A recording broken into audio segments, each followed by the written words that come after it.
Hi friends, YouTube पर आप सभी का स्वागत है। दोस्तों, जैसा कि जानते हैं कि अगस्त में एग्ज़ाम होने वाले हैं फाइनल ईयर के बच्चों का। तो मैं EHD4 के सबसे महत्वपूर्ण प्रश्न आप लोगों के सामने लाने का प्रयास किया हूं, जो कि एग्ज़ाम की दृष्टि से काफ़ी अधिक महत्वपूर्ण है और इन प्रश्नों के आने की संभावनाएं काफ़ी अधिक है। तो मैं इन प्रश्नों को पढ़ के सुनाऊँगा, जिससे कि जो है आप इन प्रश्नों का आंसर अपनी किताब से पढ़ सकते हैं और इन्हीं प्रश्नों में से ही आएगा। I am 100% sure. ओके, तो ये जो प्रश्न है सिलेक्टिव प्रश्न है और इस प्रश्न को पढ़ना बहुत ही आवश्यक है। देखिए, पहला प्रश्न है भक्ति आंदोलन के उद्भव और विकास पर निबंध। नेक्स्ट है बांग्ला भक्ति साहित्य में चंडीदास की क्या भूमिका है। इसके ऊपर भी बहुत बार आ चुका है। प्रेमाश्रयी सूफी काव्य की विशेषता, प्रेमाश्रयी सूफी काव्य की विशेषता। चौथा है तमिल भक्ति काव्य की विशेषताएं क्या क्या हैं, उनका वर्णन आ सकता है।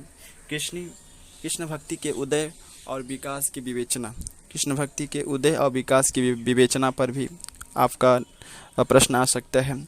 नेक्स्ट है कन्नड़ भक्ति काव्य की क्या क्या विशेषता हैं, इसके ऊपर भी बहुत बार प्रश्न आ चुका है। नेक्स्ट है राम भक्ति के उद्भव और विकास पर प्रकाश डालिए। यह भी प्रश्न जो है बार बार रिपीट हुए हैं और इसके अलावा कुछ टिप्पणी आती है EHD4 के एग्ज़ाम में, तो वह है टिप्पणी गोविंद दास की भक्ति भावना पर आप पढ़ सकते हैं। इसके अलावा चोखा मेठा के काव्य की सामाजिक पक्ष पढ़ सकते हैं। प्रमुख सूफी काव्य पढ़ सकते हैं, प्रमुख सूफी कवि के बारे में आप पढ़ सकते हैं कि कौन प्रमुख सूफी कवि थे। इनके अलावा चैतन्य और उनका भक्ति आंदोलन कैसा था, इस पर भी बहुत बार प्रश्न आ चुका है। ओके, इसके अलावा जो है कवि प्रेमानंद की भक्ति भावना कैसी थी, उसके बाद भी इसके ऊपर भी टिप्पणी आ चुकी है।